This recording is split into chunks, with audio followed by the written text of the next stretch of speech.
in a startup, to really be able to enjoy the journey and succeed, you have to be a creator. Like you have to love the process of creating something. Because in a startup, you always create, and it doesn't matter that you create, I don't know, ads or emails, but you also create processes. You create a team, like you build things. So you have to be kind of a builder, and I think this is very important. Like in order to really enjoy startup, you have to be like a creator. Otherwise, doing a day to day and just kind of hanging around is not gonna work. Hey guys, and welcome to the CEO After Dark show. Today I have with me Erika Zeigyte, a neuroscientist that has moved into the digital marketing, digital agency slash e-commerce space and has done pretty incredible things like building up an agency to 84 people, launching her own recruiting company, and most recently an ecom brand. I met with Erica. It's a funny story because I she was recommended to me by someone. I reached out for help. It was when I was building the agency, and I wanted to talk about like operations and recruiting. We got into an argument. Didn't actually work at that point. But the more I saw her content, the more I saw her on LinkedIn and the social posts that she was doing, the more I started respecting her. And we kept in touch. I think she's a brilliant person, and I think it's going to be a great episode. Erika, thank you for joining. Thank you, George, for a very nice introduction. I love the part about us getting into an argument. As I told you back then, I still don't remember why we argued, but yeah, it's great to be here. It's mostly on me. It's mostly on me. I believe you did not reply quickly on me, and like I have very low patience. I'm like, oh, she's not replying. She's not interested. She doesn't want my video. Like, you know how things are when it's remote, and Yeah. I think I suspect, having worked with a lot of remote businesses, you've probably had a lot of things happening, like in regards to miscommunication. But before we get into that, tell us about yourself. Like, who are you? Who's Erica?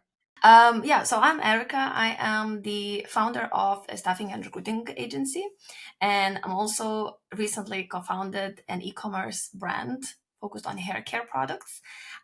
So this is probably what describes me professionally.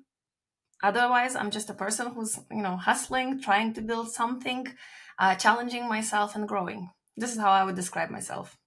And how did this start? Because I know your background is in neuroscience, correct? And like, Yeah. how does a neuroscientist like get into all of that? Yeah. Well, it's a very interesting question because there was no path, like it's not like I did it consciously. I just took opportunities. I differentiated what's a distraction and what's an opportunity. So I always took the right opportunity, I guess. So I ended up being where I am right now. Neuroscience was not something that I initially thought I'm gonna do. I thought I'm gonna be a doctor, and I studied to be a doctor. But then I wanted to leave Lithuania very much, and the only way to begin was to start in science. So I went to do neuroscience, and after that, there were lots of opportunities, and I just took them because I think in the third or fourth year, I realized that working in a lab is not going to work for me. I like people, I like talking to people, I like engaging, and that's not what you get in a lab. So I kind of pivoted. I think the lab is pretty brutal. Like, there's long hours. It's very It hard is. work. Like, I It guess very is. competitive also because like all research are super smart. So it's like it's a tough life. I think. It is tough. It is tough, especially if you are working on some big project. You need to get funding, and the competition is quite high. It is tough, but it's also for me. It was like the most important criteria was that it was lonely, and I didn't want to do it. I just didn't see myself, and it was hard at that time because you are young, you don't know what you want, you don't know what's out there, but you know that this is not what you want, but you also don't know what to do else. So I don't know. I just took opportunities. I went into project management. Then I discovered Upwork, which is so funny, and I joined a four-people agency. I was in New York. I was the fourth person actually to come on board, and I joined as a personal assistant. So that was a big shift because I was a neuroscientist. I had project management experience, but I joined to be an assistant. But it got me later on where it got me. So I guess it was a smart I move. think they got very lucky to find you. Probably, What probably. I happened don't know. there? What happened there? Like, how did this agent? I know what Yeah. agency we're talking. How did they grow so fast? They were, at least in the past, like super popular. They were everywhere for a time. Yeah, yeah. So as I said, when I joined, we were very small. We are only focused on Facebook ads, and it was in 2018, I guess. So Facebook ads was kind of on the rise, not at its peak, but on the rise. And I think the one very good move that the agency made was focused a lot on the creatives. So we added in-house creative service, and this was the strongest service that the agency delivered. And I guess as a result of that, a lot of clients came to us, we became quite popular, let's say, or known. And yeah, and the agency grew quite a bit. We went from 4 people to 84 within a span of 2 years. And yeah, it was like from $0 in revenue to 4 million. So it was a big and fast growth. I had a fairly similar experience, not in an agency. It was like an e-commerce Mhm. company. They actually held multiple stores. And for me, Okay. like I started as a copywriter initially there. And for me, this Mm, fast growth, like it was exciting, but also difficult because you were like, yeah. I was a copywriter and then I was the lead copywriter. And then I was the marketing manager. And then I was the marketing director. And suddenly I was managing people older than me. So like it was a little bit of a challenge. Like Yeah. how did you experience that? Yeah, I mean, I had the same challenge because I went from personal assistant to project manager, which was initially what I was, I guess, good at that time.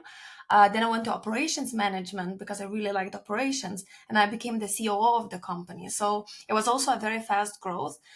I guess, I always say this that when the agency grows, not everyone is able to catch up with the growth. So my way of catching up with the growth was always to try and stay ahead of the curve. So I always invested a lot of time in learning. I networked a lot. I watched courses. So I tried to kind of develop myself, also speak with people who are smarter and know more than I do in a particular area, and I guess that helped. But I always say it's also probably a personality trait and a work ethic that play a big part of it. I'm very ambitious. I like to say I'm hardworking, and I just do things consistently. This is my motto. I just do things consistently, and then I know at some point it will work out. That's a So good I guess this motto. is what, yeah, yeah, And how did you go from like, how did you decide to launch your own business? I guess is my question, because you would imagine, like as an external viewer, that you had like a good role, like in a good company, things yeah, were kind of good enough, right? Like what made you say, I'm going to take the plunge, take the risk, and do something yeah. of my own, which it's always a little bit scary, I guess, when you haven't done it It before. is. Yeah, it is very scary. I guess I never took any of the risks. Like I don't know how to say it in English, but I was never bold about taking risks. I actually did it very consciously. I kind of measured what's the right amount of the risk. So it wasn't like I started the business and I quit the agency immediately. No, I actually transitioned slowly into that. How I decided to build a business, well, I remember to this day when I was interviewing for a personal assistant role and the CEO asked me what's my goal in life. I said I want to have my own business, and marketing is one area that I want to learn a little bit more about. And I said that that's why I want to join a marketing agency and learn from you guys. So it was always in the plan. I just never knew what that business is going to be, because often people say you need to have a brilliant idea to have a business, but I don't think it's about idea. I think it's way more than that. So it was very natural. I always knew this is something I'm gonna do. So when the moment came, I just did. And the moment came when people started to ask for some consultations from me. I'm super curious if, from a recruiting perspective, is Mhm. this a good answer to get? Like, do you want to hire people and work with people that want to have their own business? Because obviously it shows a certain level of initiative, independence. So it's a good thing, but it's also a bad thing in the sense that probably there's an end point to it, right? Like they're going to leave eventually and they're going to do their own thing. I will give my perspective on this, but I think it's everyone's opinion and everyone is right to have their own opinion. As long as the person says that this is their goal, I would hire them because I know that they would work really hard. I also know that I can build a career path that's designed to get them to where they want, which means they will be more motivated. And that also means that when the time comes for them to leave, we'll have everything prepared for them to go on and do their own thing. We'll have the right team to replace. We'll have the right resources put in place. So I don't see how this is a bad thing. I think people who want to have their own business are usually more ambitious, but of course, there are people who say they want to have their own business, but they don't do anything about it. So that's also like, True. what kind of people we're talking about. But I don't see the problem with that, to be honest. And Okay. I know actually there are some companies that actually hire people, and I just don't remember the name, but there are companies that hire people who want to be CEOs of their own company in the future. And then the whole like employee development path is designed towards helping them get to that point. So I think it's pretty interesting as well. That's a cool perspective. I'm just thinking that if an organization grows, you need Yeah. people that not necessarily lack ambition, because ambition is not a bad thing, but you also need someone that wants to like do the things that don't necessarily, like, they are not Of managers, but like course. someone needs to do the actual work also, right? And if everybody wants to be the Yeah. CEO, then that can be a little bit tough. Yeah, no, no, no, I totally agree. And I think, like it's like with everything, that example does not mean that they hire only people who want to be CEOs, but they do encourage people who want to be CEOs one day to come and join them. I agree with you. I think all kind of people are needed. Not everyone wants to join a company and leave after 2 years to do their own thing. There are people who want to join the company and stay there for 20 years. And it's brilliant as well, because you have someone who's very loyal. As long as they're motivated and they do things, it's amazing for you as well, and it's a win for them. So I agree. I think all kinds of people are needed for a growing company. Can you tell us a little bit about recruiting and staffing company like Prosana? Uh-huh. What do you guys do um, specifically? Yeah, so right now we are recruiting people for e-com businesses and marketing agencies remotely.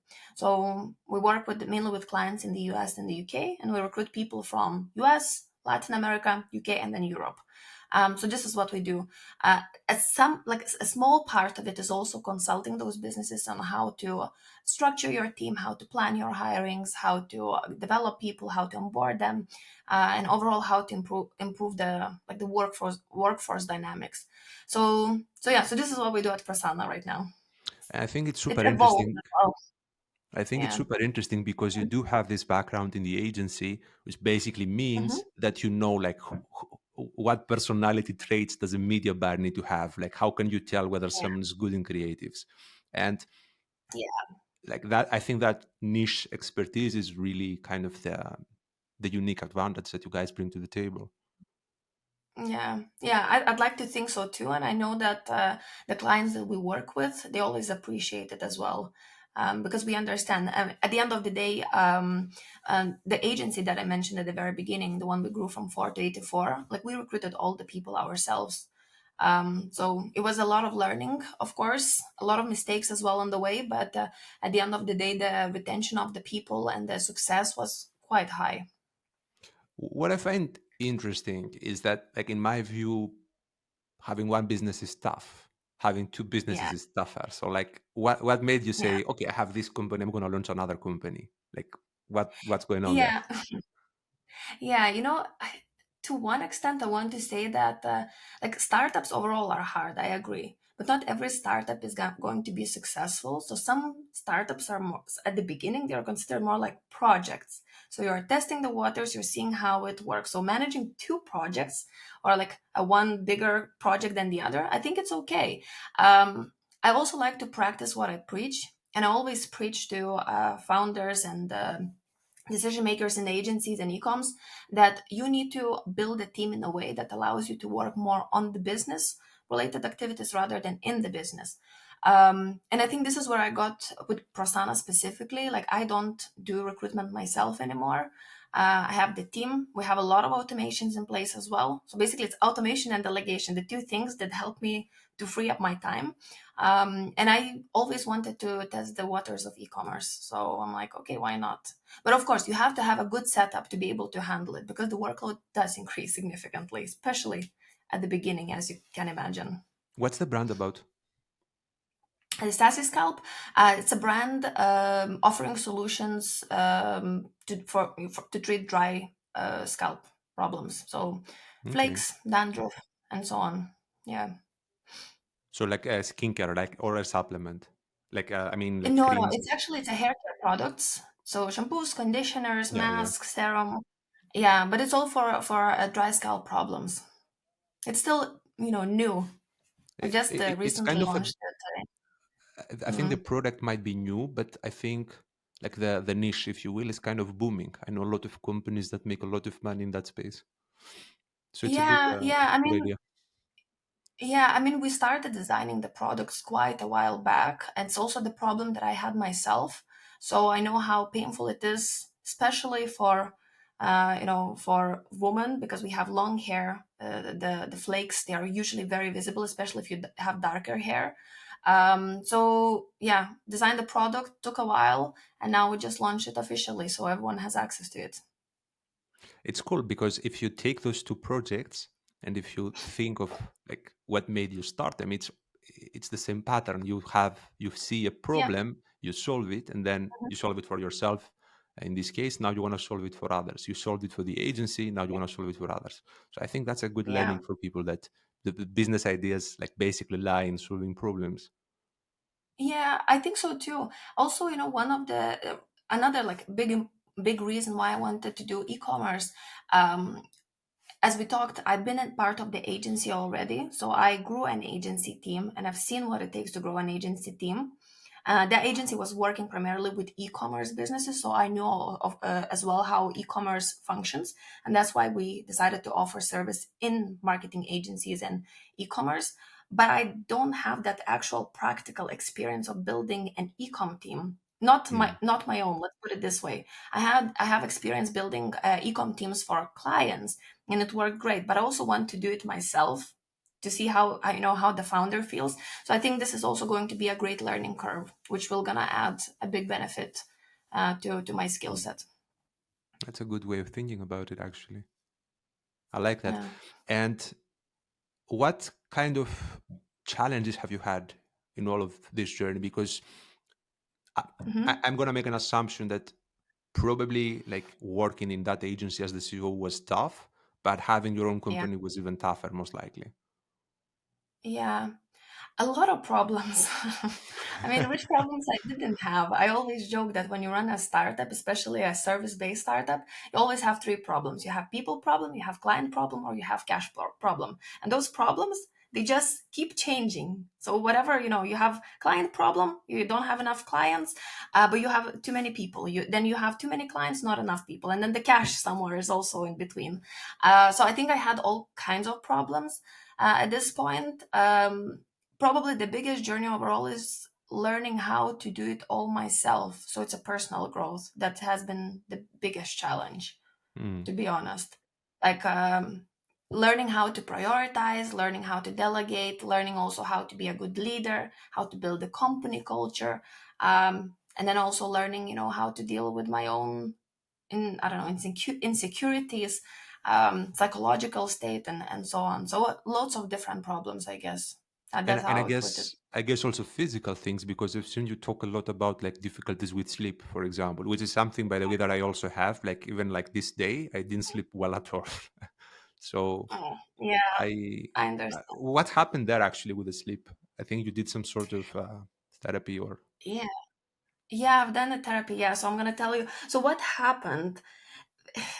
This is, sleep is part of your psychological well-being. So if you cannot sleep, most often it's a side effect of you having some sort of psychological issues. Either it's like you have anxiety, you have I don't know, even more serious health conditions.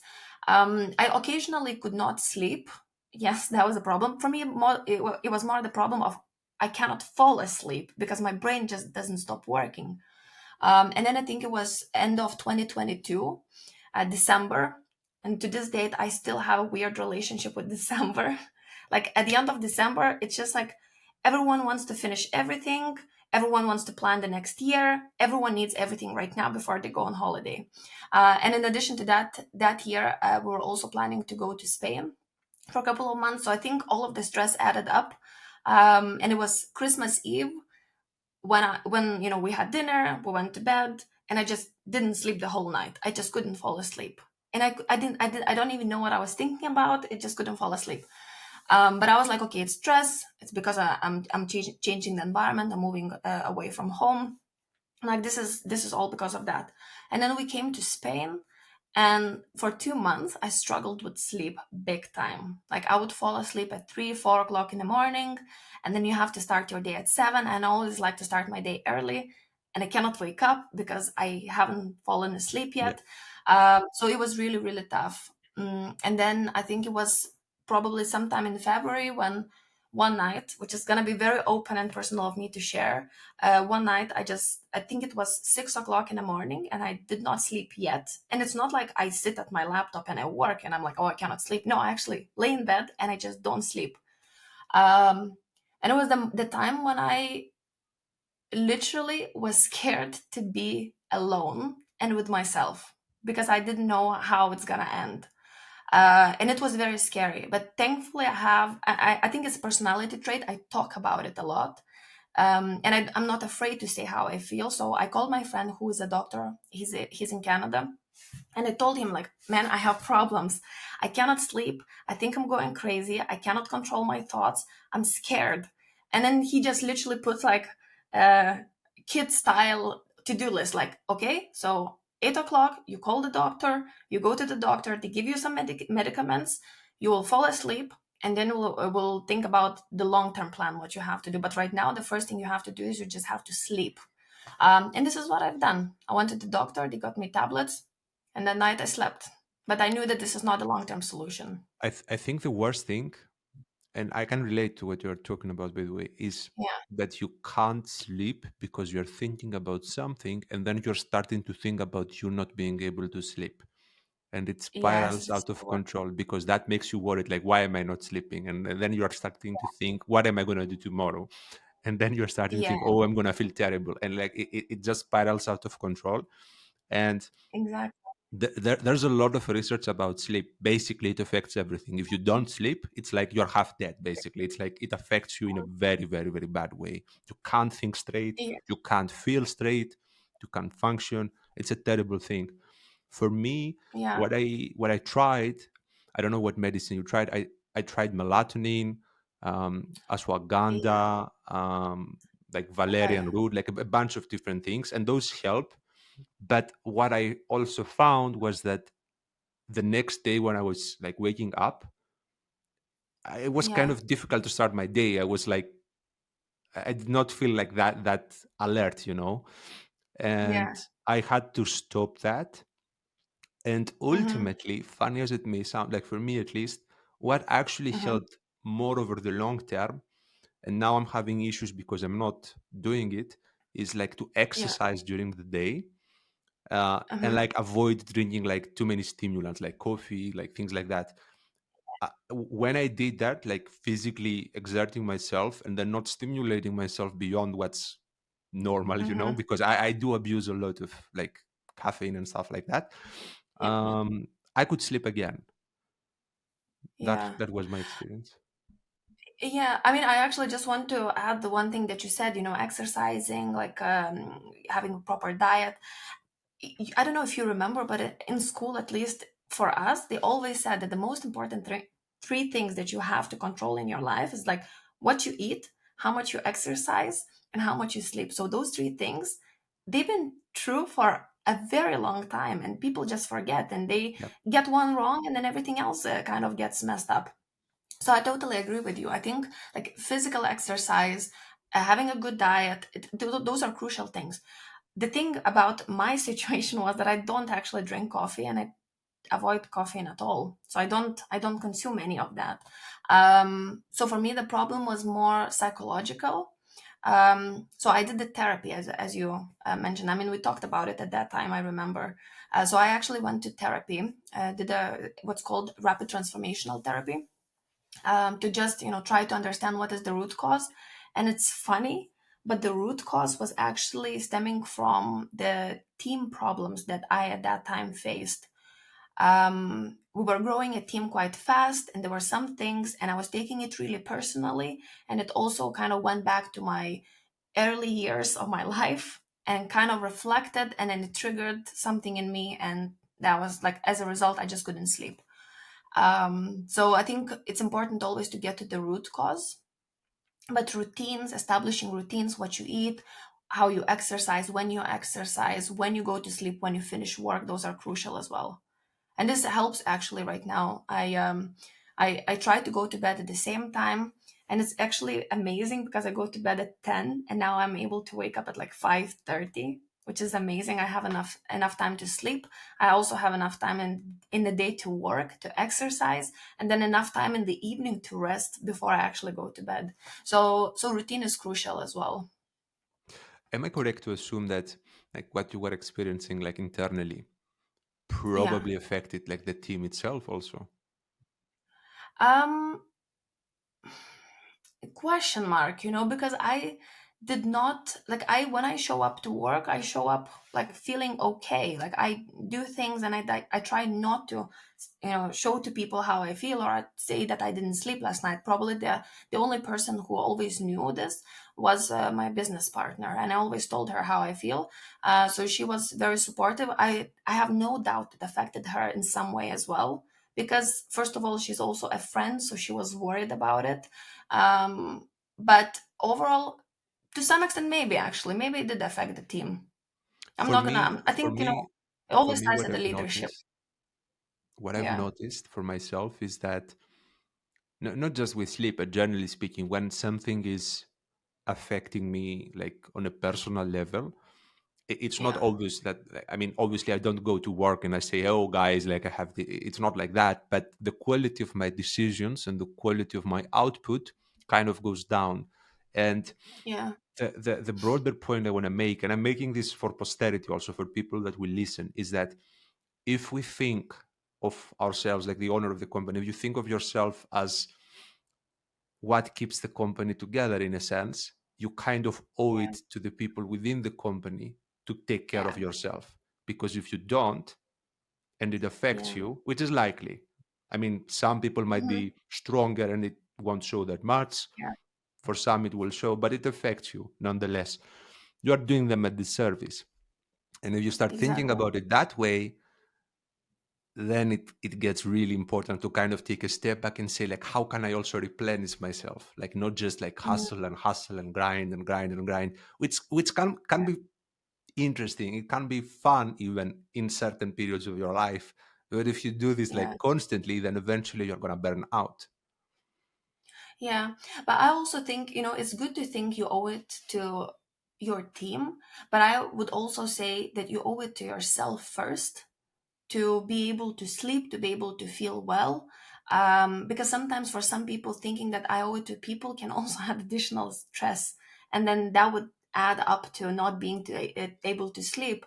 But it is true. It is true. Like how you feel, how you are, what kind of mood you come into work, that always affects the team. And they always feel it. Because even, the message you send, how it sounds, how Yeah, it's written, that also will differ. So I agree. 100%. So if Yeah. you have had quite the journey, I would say, like you've done a lot of things, you've seen a lot of things. If you were to kind of look back, talking about operations in the context of like an Mm-hmm. e-commerce company, e-commerce, like basically the type of Yeah. business we're in, which is like usually remote, usually multicultural, usually international, etc. Like, what's kind of the number one thing that you'd say you've learned about all of this? Like, how can a company function like that? Because okay, it's Mm-hmm. 2024, there's a lot of it, but to some people still it feels a little bit weird that oh, like really you have people in like Spain and Netherlands, like how like they don't really understand, like Yeah. One thing I actually learned, and this is something that I was discussing with a friend yesterday, is that building a remote team is not for everyone, and it will never be like a choice for everyone. And it's okay. Like some people will have to be in office, some people will decide, or some companies will decide to be hybrid, some will be remote. I think when you make a decision to build a remote business, you especially as a founder, you need to make a decision that you're gonna give trust upfront to people, because if you're not going to give that trust, the company culture will suffer big time. Things will not work out. People will leave because they will not be happy. And then you will blame it all on being remote. When in reality, it starts with trust. And trust is like either you give it up front or you let the person earn it. In remote, you give it up front. Because I've seen a lot of businesses not be able to function remote, mainly because the founders don't trust their team. So it's either, as I say, it's either the founder problem that they don't trust the team, or it's the team problem. Maybe you don't have the right people. So How this do is you one thing mean? that I've learned. How do you mean Yeah, trust? Like in terms of, are they doing the work? Are they not doing the work? Like that type of trust? yeah, that kind of trust primarily, because that's, I think, the big concern that people have is like, oh, the person is in Spain or the person is in, I don't know, Arizona. How do I know that they work? Do I ask them now to track with screen recording? Like, is that's not always the option. Sometimes maybe it has to be implemented as a short-term solution, but not like that's not a solution when building a remote team. For us, we use time tracking. We use time Yeah. doctor specifically, but we don't take Mhm. screenshots and stuff. Like it's just tracking the Yeah. tasks. And the reason why we do this is not because like we want to monitor what people do or anything. It's just to ensure that we allocate enough time to like every client, and we utilize the Yeah. resources in a clever way, basically, not like doing things that don't ultimately make the Mhm. company revenue. Are you Yeah. against that, or is that like good to go? No. No, actually, we do time. We also use time tracking ourselves. We don't again take screenshots of the screen. We don't record the screen. We do that, like we record the time mainly because we want to see how profitable we are on some projects. We also want to see if someone doesn't have enough work or they have too much work, because sometimes it's really hard to say what you've been doing the whole day, and people cannot recall. They just know they worked the entire day and overwork themselves. So I think time tracking is a good solution, but it has to be implemented for the right reasons. So as I said, if you implement it because you don't trust the people, then it's not a solution, because you Yeah. will always find something that will annoy you. You will always find something that's not right in your mind, or in your opinion. So, and then you will always, bring it up and kind of affect that will affect the company culture. Okay. About team development, like basically, okay, you decide to build a company. It's a remote company. Now you need to grow a team. Like how do you go about this? Like imagine that somebody is like Yeah. basically a freelancer and they want to Hmm. start slowly building a team around them. Like how would you Yeah. advise that they do that? Um, I mean, I can give multiple advices based on what perspective we're looking at. If it comes to like what kind of people should I hire first, I would say you first of all try to outsource all of the admin work, and get people to do all of the admin work that's time consuming. Then you start outsourcing your strengths, and then you start, or for example, if you're adding additional services, then you add people that are good in those services. So this is how I would go about in terms of like who to hire next. When it comes to hiring itself, first of all, I would define what kind of people I want to have around me. So I would define what kind of team do I envision having, in terms of like how I want them to be. Kind of start manifesting in a way Yeah. what kind of people you'll be looking for, because that will be very important. Otherwise, you'll start hiring anyone and everyone who just looks good on paper, but not necessarily match the company. So I would say this is also a very important one that I would add. And then the third thing, if it's a remote team, it's crucial that you have a very solid infrastructure that's going to support remote work. And the infrastructure is pretty basic. You have a good tool set, like tool stack. Let's put it this way, tool stack. Because if you're gonna, and I've seen this several times, if you're gonna talk with your team on WhatsApp or Messenger, it's not gonna be sustainable. So you need Yeah. to be able to assign work somehow, communicate about that work, be able to hop on calls, be able to have video conferences and so on. So I think the setup is also very crucial. What about like okay, now we have decided to Mhm. build a team, we've started building the team. How do you develop the people within the team? Like kind of like coaching or developing a career path, as you said earlier. Like how does that Yeah, work? yeah. So standard I'm asking answer you would for very be selfish reasons, by the way. yes, yes. So I will tell you, this is very interesting, and this is actually coming from my experience for a very long time. I thought you have to sit down with people, you have to build development plans, and then you have to regularly meet to talk about those development plans. I think in a startup right now, this is my learning personal. You don't have to do all of this very formally. Like you just don't have the time for it. So one very important thing is to get people in the first place who are ready to develop themselves and they are ready to be proactive because you don't have the time to handhold them. You just don't have the time. There's so many things happening in a startup that you're just trying to get clients and get the business running. So how can you also have the time to, sit down with people and talk about things constantly and show the initiative? Like they need to show the initiative. However, I do think you need to regularly speak with them to be able to support them if they need something. You provide your input, but as I said, I wouldn't do it as formally. You don't necessarily have to have like sheets and documents to fill out, Yeah. but just like a normal conversation where you can give advice. I think it is needed. So this is my answer, and this is from my practical experience. Is it similar for role Mhm. descriptions? And I'll tell you what I mean. Mhm. I suspect it's difficult for a small company that's growing. It has been difficult for us, for example, to Yeah. perfectly define the exact scope per role. And Hmm. sometimes there's a little bit of overlap. And the problem with Hmm. that is that it creates confusion, like who does what. And then you need to go Yeah. back and see, okay, what are you guys actually working on? Okay, like that person does this, that person does that. Is it kind of the same thing that you don't need to perfectly predict everything from the start, but you just want to hire Mhm. people that are flexible, that they can adapt within some parameters, of course, not like randomly, but Yeah. We've actually, when we recruit for many roles, one of the last things we put in the application is, are you okay to do other things that's maybe the things that you would consider to be out of scope? Because it's a startup, we would expect you to give us a hand when the hand is needed. So I think that answers your question to some extent that it it does. is okay and people should be okay to do that because and I actually talked about this again from my own experience building a team for Prosana, that not everyone is I want to say suitable, but maybe this is a bit harsh, but startup life is not for everyone. You need to have a certain set of traits to be able to enjoy the startup life.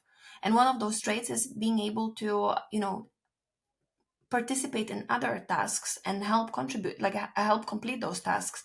So I would say that you don't have to have like a very rigid job description which doesn't change, and you cannot add additional tasks when the tasks, when the help is needed.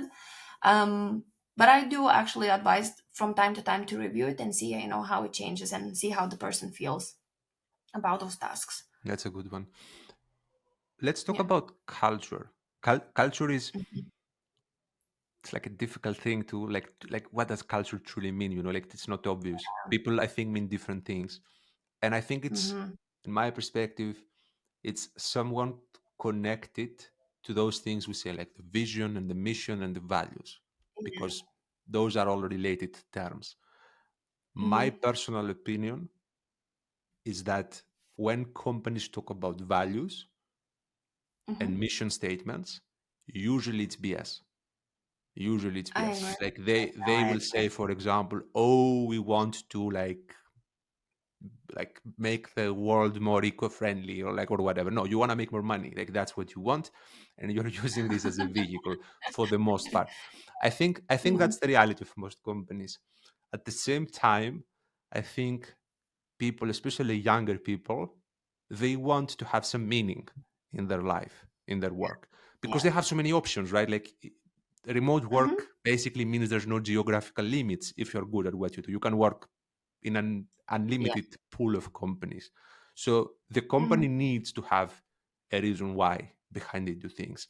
And this needs to be real. It needs to be a culture, not like a document that says, oh, we care about Hmm. the environment or and stuff like that. It needs to be real. How Yeah. can you build that?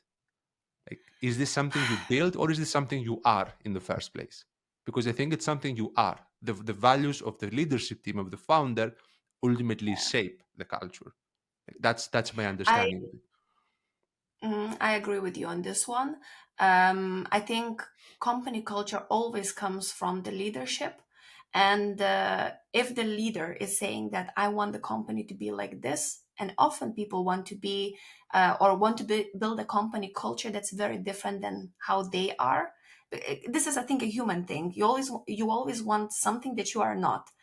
But I think the company culture is always very similar and reflects kind of the founder. For me, culture is a mix between how people work, right? The work ethic, how people interact with one another, with clients, with I don't know, anyone else working in the business. And then what are the boundaries? Like, what are the things that we don't do? And I think that the mix is basically what the company culture is. So, in my opinion, it comes a lot from the founder. Like the founder is the one to decide what kind of work ethic they want to have in the business, what kind of um, values they want to set, how they want people to interact, and what are the absolute no's in case they happen. So I would say it stems from the founder. And I agree with you about the vision, the mission. I think, I mean, it is important to have it at some point. Because, when we were 84 in the agency, we did have a problem like, where are we going next? And that was a big problem. But I also think it's not just about the vision, the mission. It's also about goals. Like, what kind of goals do you have for the next 2 years? You don't Yeah. have to think about 5 or 10 years. Just think about 2 years. What exactly do you want to do? Because if you have those goals for 2 years, then people are motivated. They know exactly what direction they're going. So I think goals at this point in a startup, probably goals are, I would say, maybe even more important than the mission and the vision. I think for most people Hmm. in a startup environment, because a startup is a high risk environment, right? Like you don't go to a startup And because fast you want to paced. fast paced and Yeah. also high risk because it might never work Hmm. out basically, right? Like you don't, Yeah. if you go and work in Coca-Cola, like, okay, like even if I don't do my job well, the company is not going to go under, probably, like that Yeah. type of thing. So I think Hmm. in a startup, my feeling at least is that people ultimately want to be on a team that's kind of winning, like they are doing well, there's growth, there's a trajectory that's upwards. So this is what I've tried to do internally to create not necessarily a vision in a silly way that, oh, like we Yeah. care about saving puppies and stuff, but more so in the sense of we want to be the best at what we do. And if you're on this team, you are on the winning team. And this is why Yeah. we're achieving this. And then that gets into the goals that you mentioned. And I found that Yeah. this is sometimes difficult for people. I've made a lot of hiring mistakes, by the way. I've hired people that I had to let go, that sometimes they quit even. So it's difficult Yeah. because not everybody wants that. Like a lot of people want to kind of enter a company, have some Yeah. sort of work, and then Mm. basically live their life, like not care that much about work. So for those people, it's difficult. But for the people Yeah. that actually care about being great, I think this is super motivating. Yeah. I at some point someone told me, and it stuck with me for a very very long time, for years now, that in a startup, to really be able to enjoy the journey and succeed, you have to be a creator. Like, you have to love the process of creating something, because in a startup you always create, and it doesn't matter that you create, I don't know, ads or emails, but you also create processes, you create a team, like you build things. So you have to be kind of a builder. And I think this is very important. Like, in order to really enjoy startup, you have to be like a creator. Otherwise, doing a day to day and just kind of hanging around is not gonna work. It I just agree. doesn't. I agree. That's And a at good some point. point, again, it goes back to what we discussed at the very beginning. At some point you will need the people who are just going to do the work you give them without creating. But at the very early stage, you more need creators than just people doing bare minimum.